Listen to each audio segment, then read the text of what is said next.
So today we're talking to Denise Yates as a part of Gifted, Talented and Neurodiverse Awareness Week, as powered by the G Word. Our Gifted Kids is celebrating this week with 5 podcasts over 5 days. And Denise, we're absolutely delighted to have you join us all the way from the UK. So thank you very much. Thank you very much for inviting me, Sophia. And good morning, good afternoon, or good evening to everybody who's listening or watching in. Where do you want to start? Well, let's start. I mean, I can see here on your bio, you've worked in education training for over 35 years to enable all individuals to maximize their potential. I have to mention, recently, an MBE in the Queen's Birthday Honours for services to children and young people. Congratulations. Wow. You're a woman who has contributed greatly to the field, and we really appreciate having you with us on the show. You're an author. You've got a book coming out early next year, I see, for parents. You've written one for schools and teachers, and you've been working in the field for over 35 years. So tell us about you and your passion in this area. What has kept you going? Well, I guess, and parents might understand this in particular, sometimes you get children who just want to change the world. And I was one of those kids. I was born passionate, and I knew that whatever I ended up doing would be about making a real difference, or trying to make a real difference. So I'm from a working class background, and I think that that's important, because all the way through my life, people told me kind of what I couldn't do and why I couldn't achieve. And so one of the things that I'm really passionate about is about making sure that we find those people who the rest of society might not think have got the potential to achieve or to contribute to society. So that's my background. That's where I came from. I happened to end up in education. I've worked with a lot of children and young people, parents, carers, schools, professionals over the years. But my specialism really is finding those children, finding the ones who, for whatever reason, have ended up inside prison, even though they're capable of achieving so much more and contributing to our society. And then probably about 1994, 2004, something like that, I ended up in the gifted and talented world. And I breathed a sigh of relief. It was kind of like coming home. All the things that I'd been working on up until that point kind of come together in a big jigsaw, including my own children. So one of the other passions that drives me is what's happened in my experience of having a child, and not realizing as a parent that you don't actually know what you're doing at the beginning. There's no action plan. You go into the hospital and you get this baby, and somebody doesn't say to you, look, this is what you do about supporting these children. This is how you do it. And I remember pretty early on, I have a bright child who happens to have a disability. I have 2 children, and I was sent away by the doctor with a flea in my ear when they were quite young, and said, you're a paranoid parent. There's nothing different about this child. They're perfectly normal. You just go on and you enjoy life and don't come back. And actually, not only were they wrong, but they were more than wrong. And that stuck with me all over the years. So I joined an organisation called Potential Plus UK, then called the National Association for Gifted Children. That was about working with parents and carers, like our Gifted Kids does. It's about giving them, if you like, a roadmap for how to support their child when you haven't got all the pieces of the jigsaw. It's about finding your tribe. It's about finding the community that will listen to you rambling on and say, hey, I've been there. I understand what it's all about. I left the organisation in 2007. Pandemics caused strange things to our dates and brains, but one of the things that I was absolutely certain of is that G word is putting a lot of people off considering their child's potential, or putting the school off, in putting them into a box which is about, oh, you're either a pushy parent hothousing your children, and it's all about white middle class families who want their children to succeed. And actually, ability has got nothing to do with attainment, or very little to do with attainment in the first instance. It's about making sure that your child is happy, well balanced, understands themselves, that you understand how to support them as a parent, that the school can champion what they're like, warts and all, so that at the end of the day, that child is happy, well balanced, and contributing in whatever way they can. Whether they achieve or not is secondary in my eyes. And so we've done a lot of work over in the UK focusing on that G word. Yes. The organisation that I was chief executive was way back in 1967, and the date of that is right, 1967, our first board meeting, somebody said, we're calling ourselves the National Association for Gifted Children in the UK. Do you think that gifted word is going to put people off? And it was decided that we'd park that as an organisation because it was too difficult. We'd file it under the let's consider it. Actually, everything over the last 35 years of me working in education makes me believe that G word forces people down the wrong route, or forces them down a route where their child is misdiagnosed or not understood for the potential that they bring in. So we then started on our search really for what that word could be. And just as an aside on that, you know, there's no word that's right. There's no word that can encapsulate everything that are quirky, differently wired, fantastic, neurodiverse, high learning potential, gifted and talented. There's no word that can encapsulate that.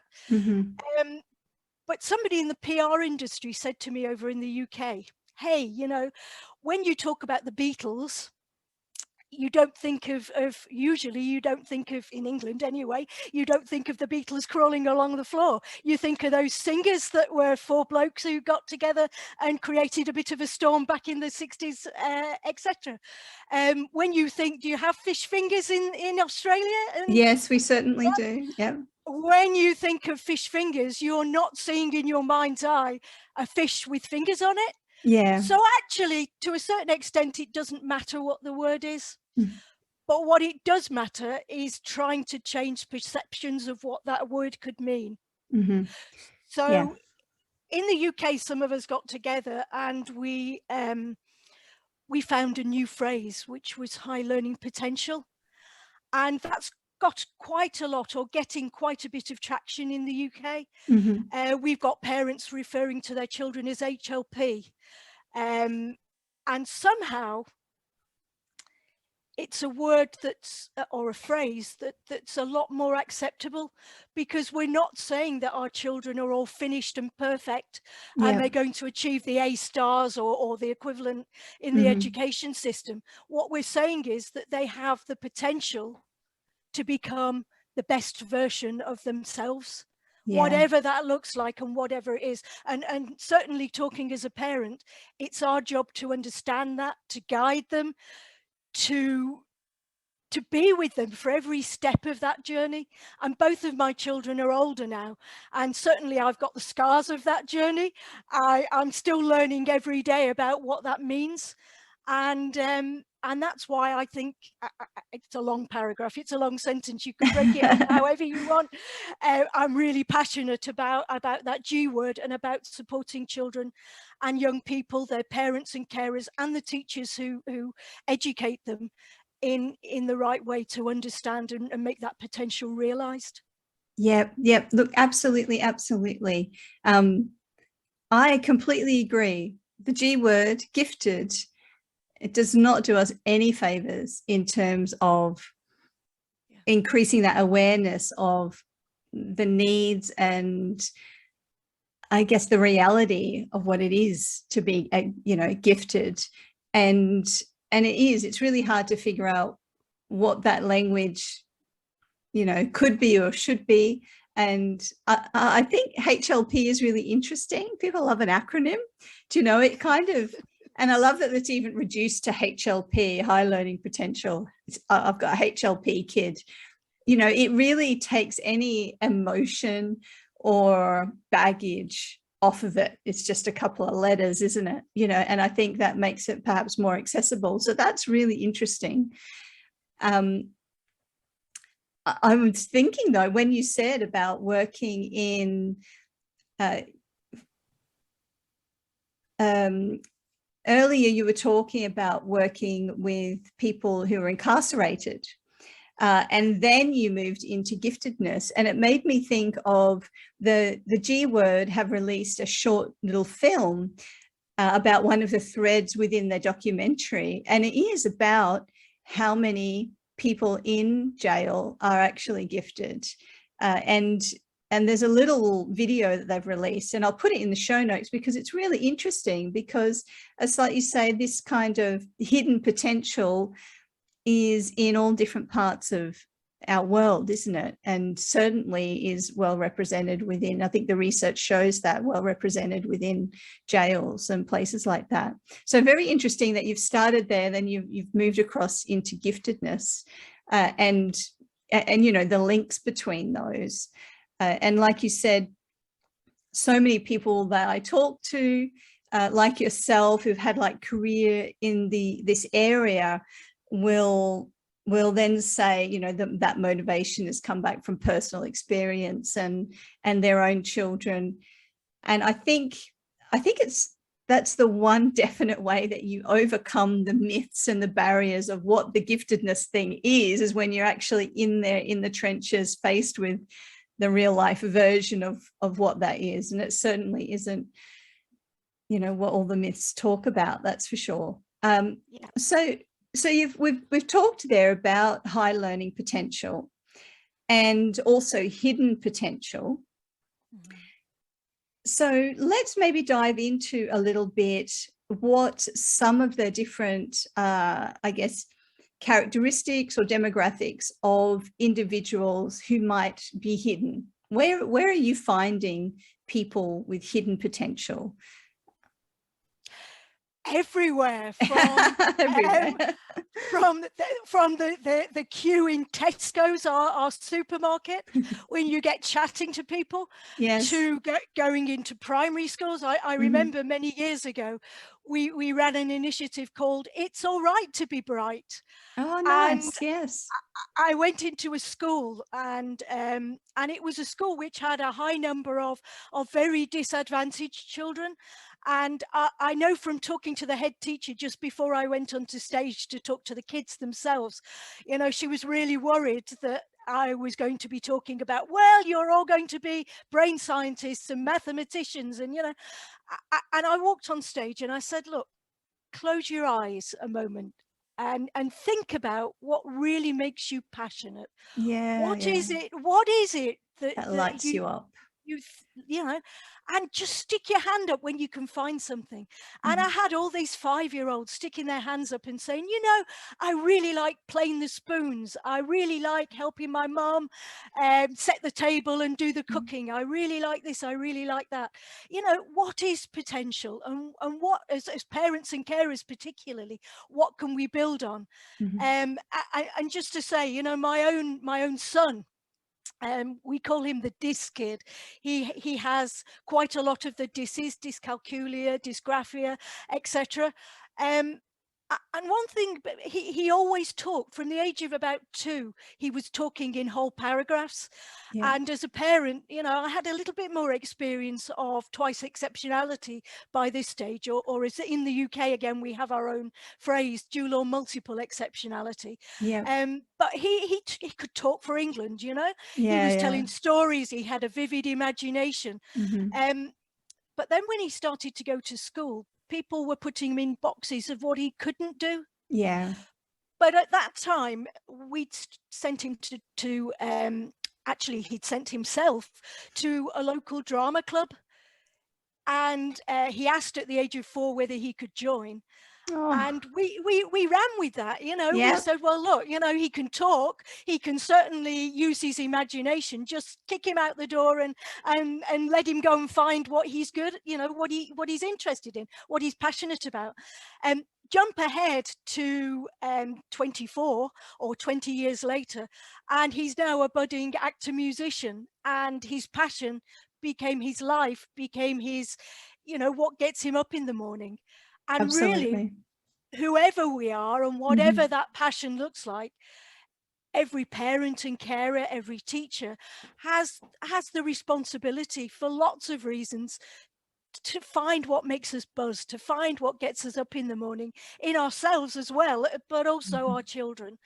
And I think that's really important. Oh, yes, 100%. You know, I heartily disagree with this kind of idea that, you know, we need to invest in gifted kids because they're going to be our leaders, our scientists, our this, our that. It's like, if you want to change the world, you're an adult. Go out there and you do it. Don't put that expectation on kids. What we need kids to do is just, and what we need to model for them is, this is my passion. This is what I'm interested in, what I want to do.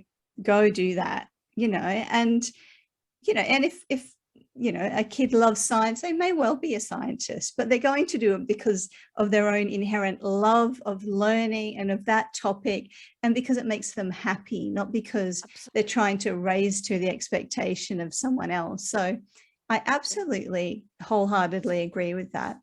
And I know, And, yeah. and I was just going to say, I've talked to thousands of parents, both in the UK and overseas. And we kind of say to them, you know, well, if you had one wish for your child, what would it be?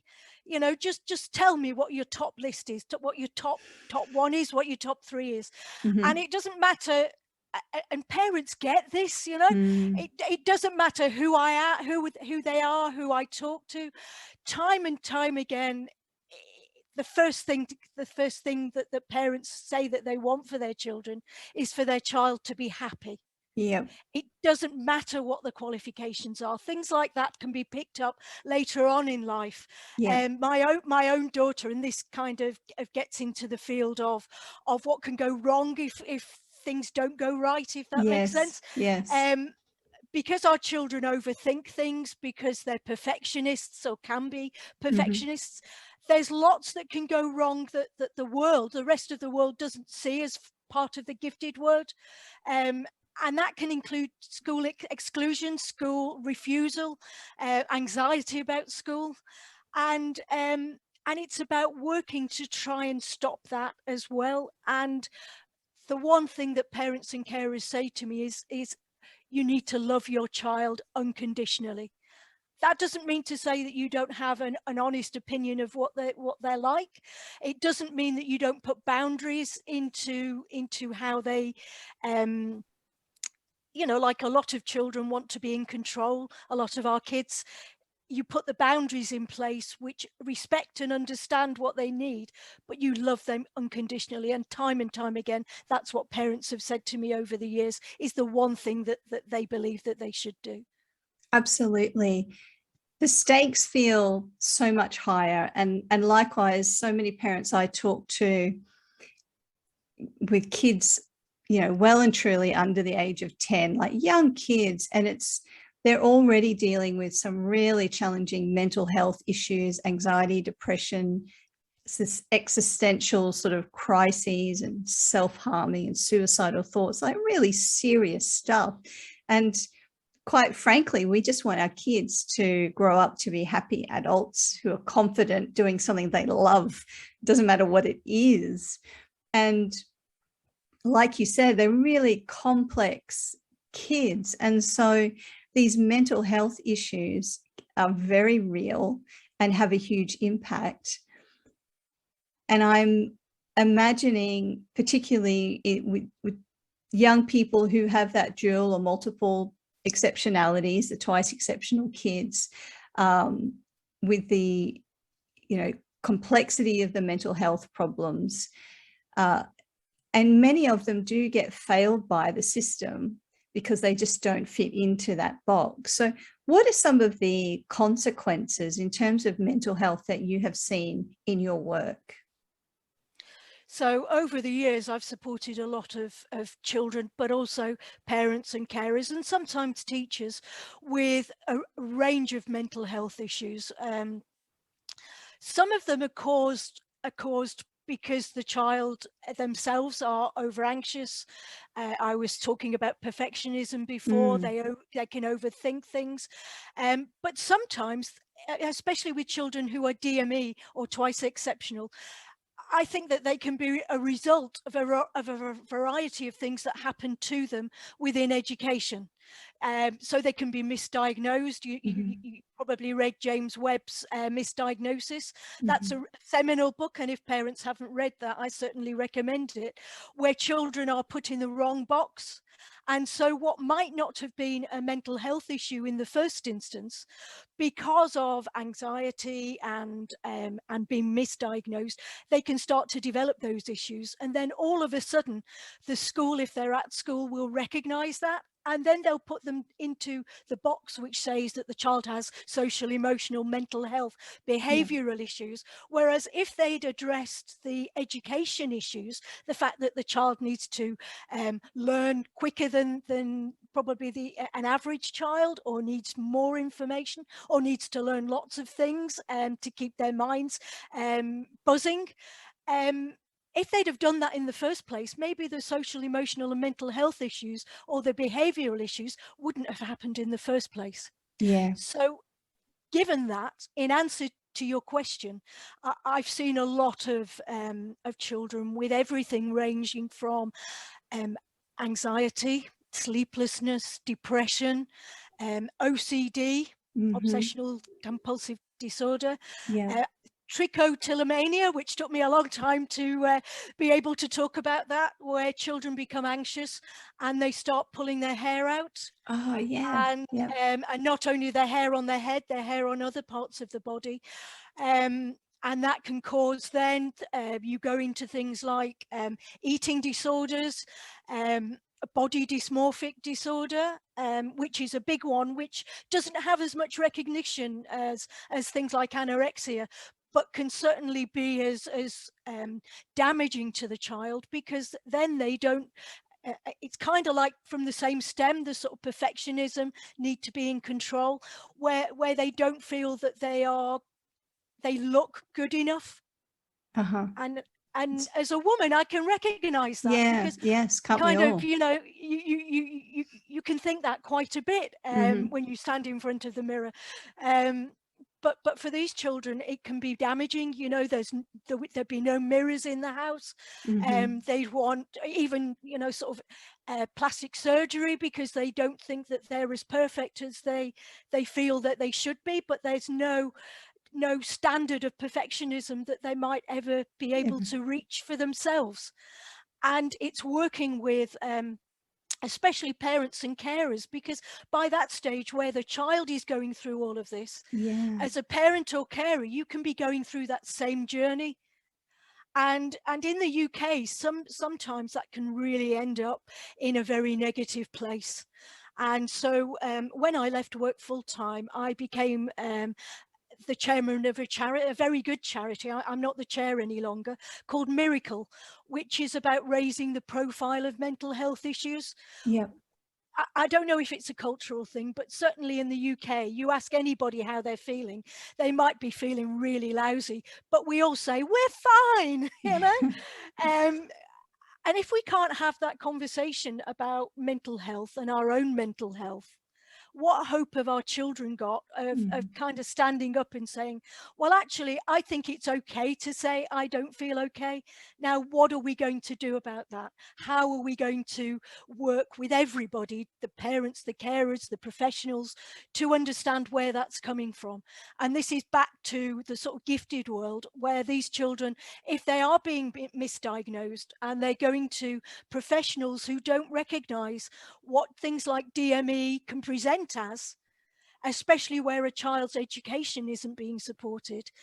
We need to involve the professionals in that debate, so that we're all having a holistic picture of what that child needs, where they're coming from, what motivates them, but also what can go wrong and what to do to support them.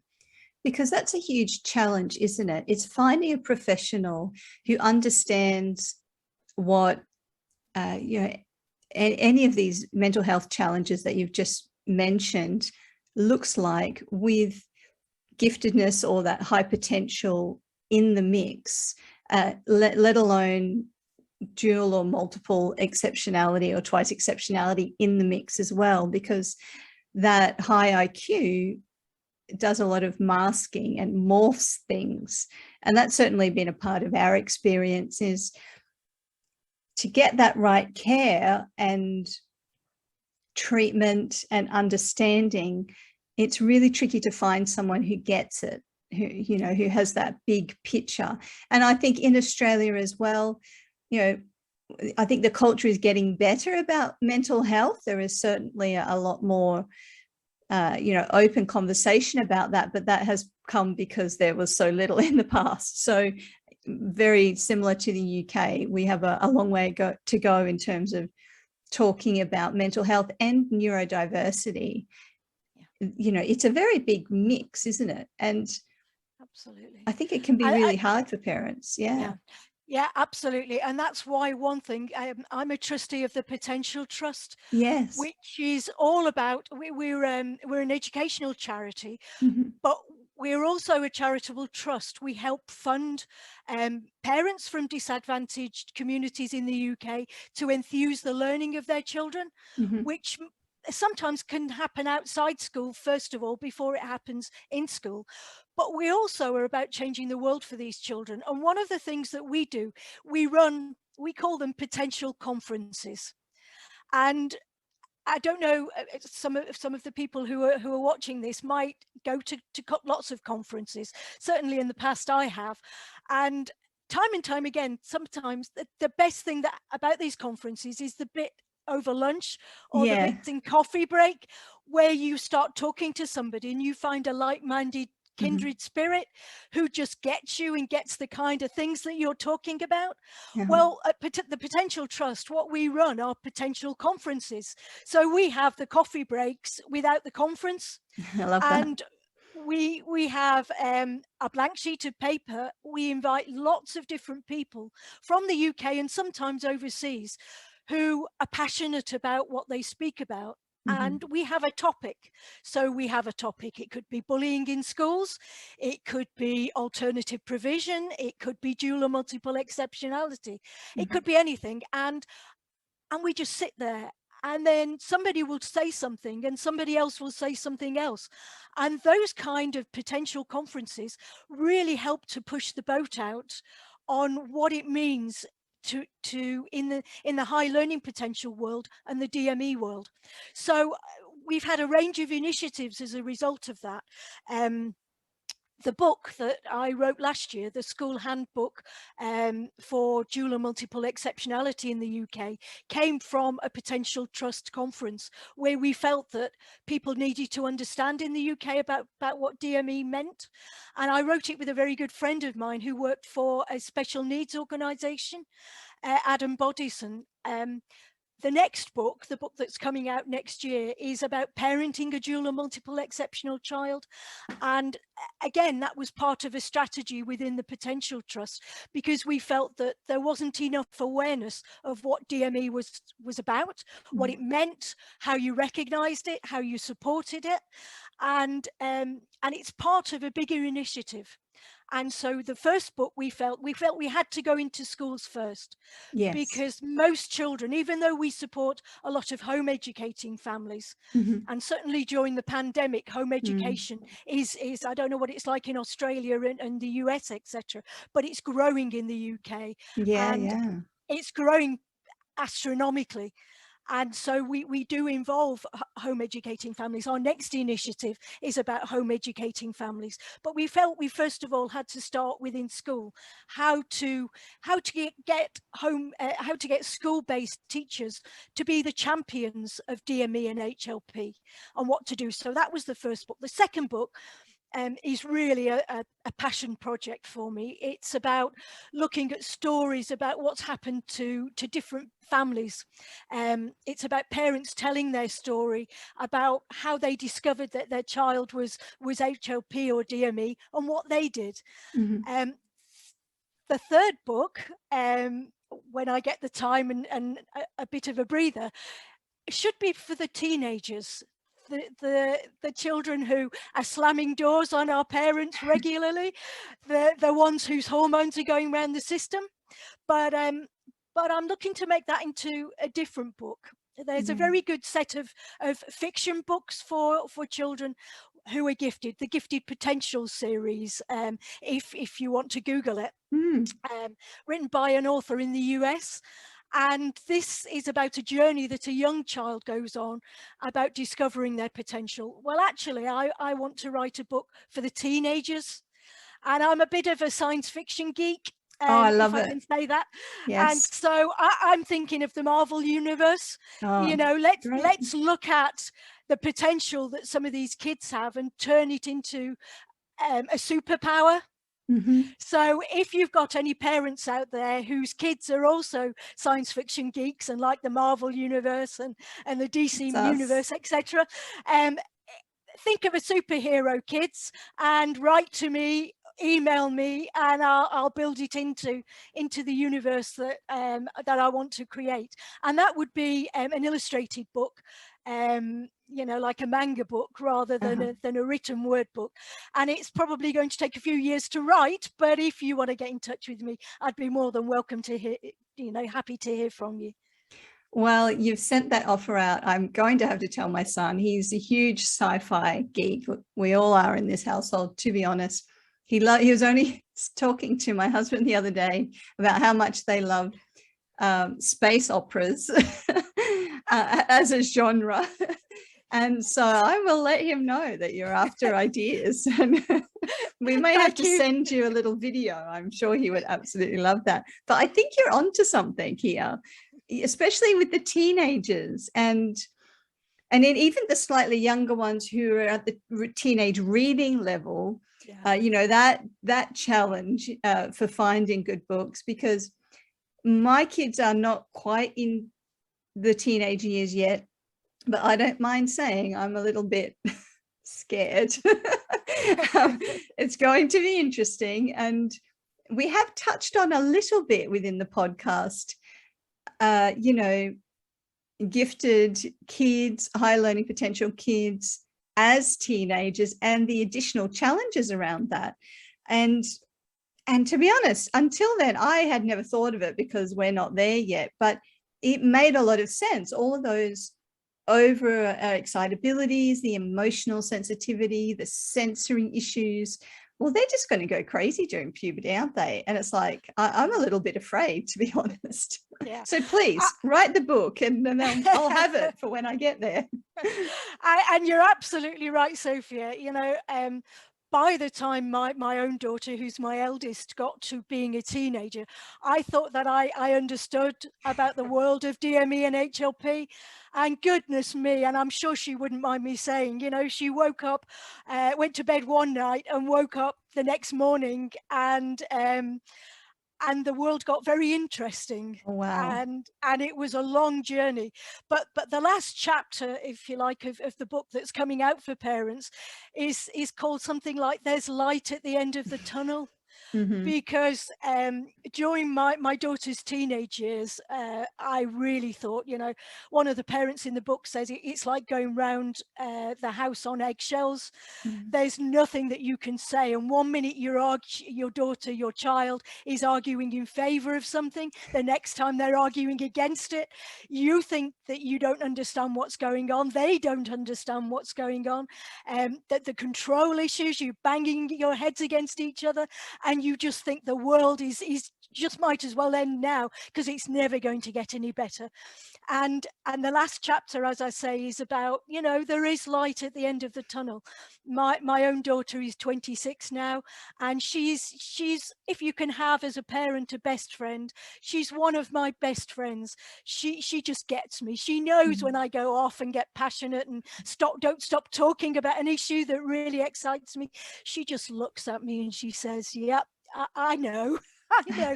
And what I had to learn as a parent, and this is kind of in the teenage years, is the biggest person who had to change was not my child. Yes. It was actually me. Mm-hmm. I was the kind of bright kid who was on that trajectory to achievement. I loved school. I loved learning. And I had to learn that that path isn't the same for every child with high learning potential or DME, that sometimes that path isn't a straight ladder, you know, from school to the next level, to the exam system, to work, to the best jobs. It's kind of like a spider's web, where you're going, you know, sometimes you crawl up the spider's web, and sometimes you have to go down and find a new path to find out what you're passionate about. But as a parent and carer, if you stick with your child, if you really understand them, if you give them those things to be passionate about and believe in them, you know, so even if it is the Marvel universe and drawing and you think, well, how's that going to get them a job? You know, it doesn't work like that. There will be a square peg in a square hole for every child, if you as a parent and you as a professional can just guide them and support them and be there for them, so that they can find that square peg and square hole that's their square peg and square hole, that means that they're happy and well balanced. And I'm not saying that they won't still overthink. I'm not saying that they won't still be a perfectionist, for goodness sake. You know, I've got thousands of pieces of paper around and personal affirmations to make sure that I know that I've not got imposter syndrome. I just think it's really important to believe in them, to believe in you. And the final thing I'd say on that is, as a parent and carer, sometimes we forget to look after ourselves, and we absorb, and we've all done it, we absorb everything that our child is, or that we want our child to become, or we want to help them become. And sometimes we forget to look after ourselves, and that's where our own mental health can be impacted. And I say, because I do quite a bit of work on a one-to-one with parents and carers, but also adults who've gone through the system for whatever reason. If we don't take care of the people that we care for, all it takes is for you to keel over and to not be there for all the good work that you've done with your child, for that to fall down by the wayside. So if I had one plea for the parents and carers and the professionals on here, it would be to look after yourself, your own mental health and well-being, so that you can support other people to be the best that they can be.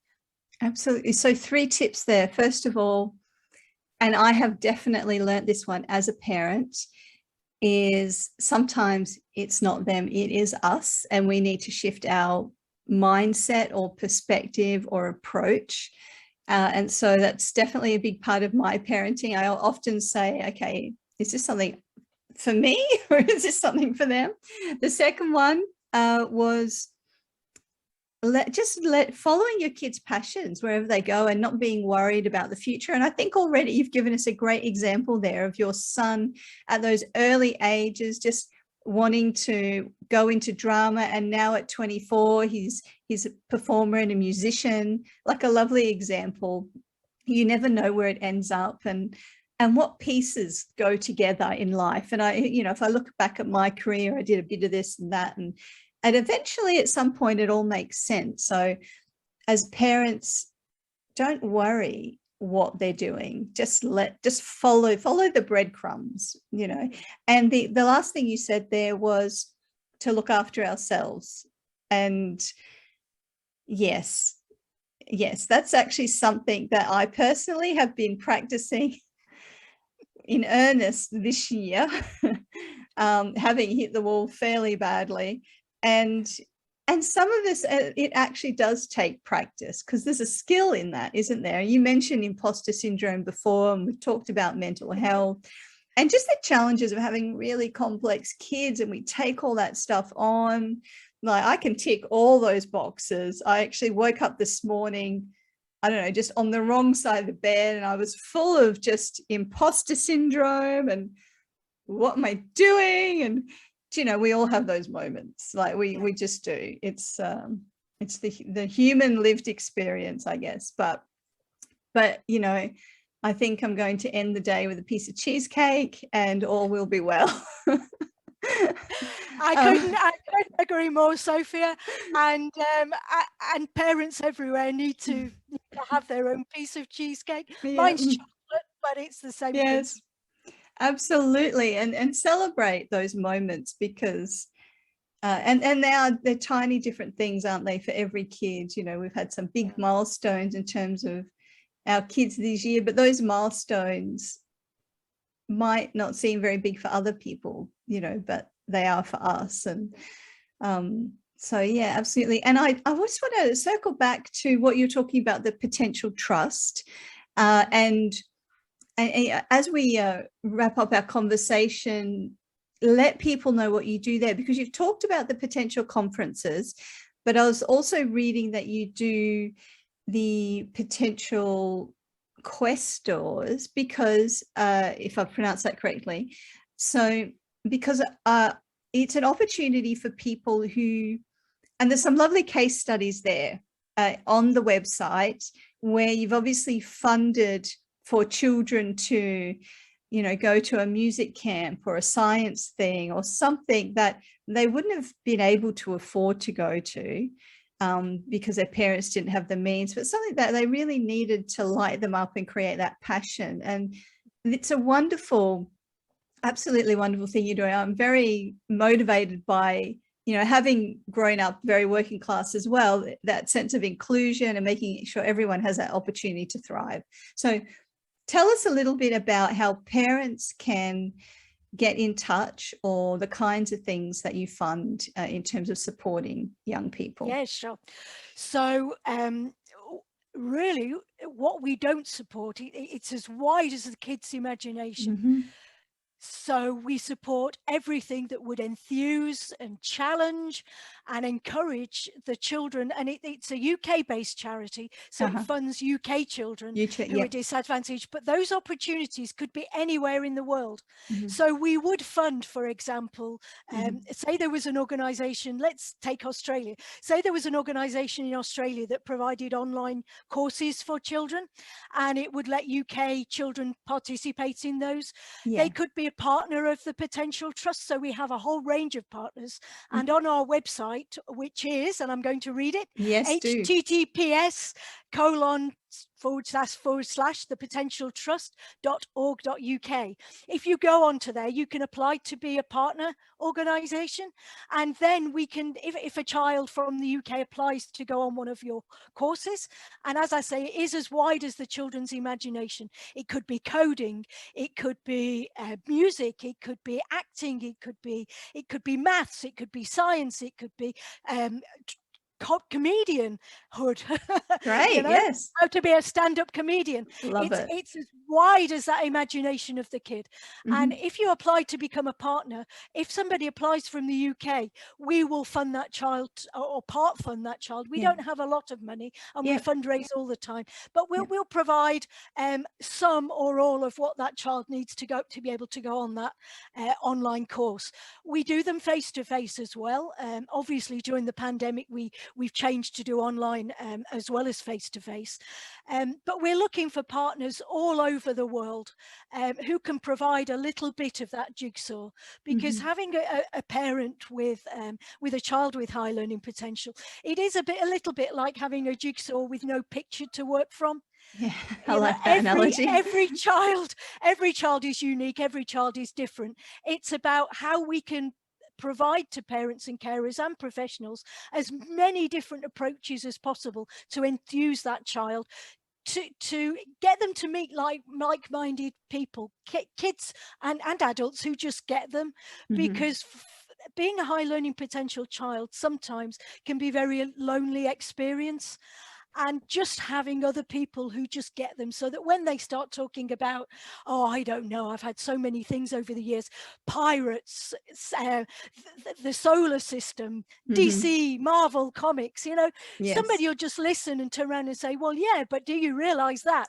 And then the conversation will just grow and grow and grow. And it's fascinating to see when it really works. And so what we do, we try and push the boundary forward for what these G word kids can look like. So we work in fields that you wouldn't even think that there were any kids there, but actually they are. We work with partners who just get these kids, who can provide advice, partnerships, parents to talk to, kids to talk to, adults, professionals to talk to, and these potential conferences, which are run online as well, are just places, and you can apply to become a sort of partner and join in with these conversations, where we can talk about things that some of us haven't even thought about in the G word world. Gosh, that sounds like a Marvel universe, doesn't it? It does. It's waiting to happen. Absolutely. I think that's something we need to coin. Because it's a fabulous world. You know, the kids are wonderful. And I'm very honoured. You know, you talked right at the beginning about getting an MBE. Actually, it makes me feel very humble that something that I've had a lifetime, being excited and passionate, and you know, it's given me far more than I could ever give that world, because those kids are out there and they have so much to offer. It makes me feel really humble. Yes, absolutely. It's a privilege, I think, to do what we do. Absolutely. Yeah, it absolutely is. And I'm always very humbled by, you know, I talk a lot about just the generosity of everyone that I come across in this community, with their time and experience, and just, you know, it's such a wonderful community, and it is a real privilege to be a part of it.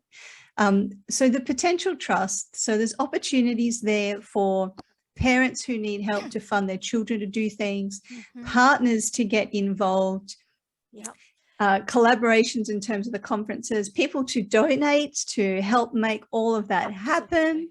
Please, if you're feeling like you can donate, help make something fabulous happen for a young person. And then we mentioned earlier the potential plus. I just had to get it right in my head. It's a little bit late here. And potential plus being the kind of charity that helps parents put that jigsaw together. So I will put the website addresses for those in our show notes as well. And so parents, there's another resource there in terms of potential plus. Yeah, so the potential trust plus, potential plus UK, too many potentials. Yes, we've all got potential. Absolutely. The potential plus UK, and thank you for the website sort of shout, is a fantastic organisation. It was set up in 1967 to support parents and carers with gifted and talented children. They call it high learning potential children as well, and dual and multiple exceptional children. And they have a lot of information, advice. They run events. They have an assessment service, and it's just a fabulous community to be part of. I'm still part of that community, and there's lots of messages. There's a closed Facebook group where parents, you know, in the middle of the night, I remember one, help, my child put their Lego Death Star together or whatever, and I've just trodden on it in the dark. Oh no. I haven't got a picture. Can parents please send me a picture of what the Death Star should look like, so that I can make it up for my child? And then hundreds of parents will get in touch and say what the Death Star or the Millennium Falcon or whatever would look like in their child's Lego collection. And that's real friendship. Yeah, that's proper understanding of the grief and trauma in the morning if that thing's broken. We had Absolutely. a Saturn V, which was like over a meter, and I can tell you what, I actually did drop a part of it off a shelf once, and it was devastating. So I empathize with that parent. And we need that community. We need people around us who get it, and we can just kind of be honest in ourselves, and without having to censor, and just kind of share those things, and knowing that people are going to get where we're coming from. Yeah. So I was just going to say, so the potential trust did a questionnaire at the beginning of the writing of the parents' books, and in the parents' book there's lots of sort of vignettes of quotes from parents about what they did and their stories and what they've done, and how they felt. And I think that the parent story, and hearing that parent story from other parents, is probably one of the things that kept me going when I was first having issues with my own life and my own children. And so if you're a parent and carer out there, keep doing it, keep sharing your stories, the successes as well as the things that don't go so well, because it's only by sharing those stories can we really understand what we can do to support our child's potential. Absolutely, that's so true. And we definitely have to get you back to talk about that parent book when it's out. Denise, it's been an absolute honor to have you on. Thank you so much for making the time for us and joining us to, I guess, celebrate Gifted, Talented and Neurodiverse Awareness Week. It's quite a week this week, and I'm really pleased that we could have you as a part of it. Thank you so much. Thank you very much indeed, Sophia. You take care. Bye. You too. Bye.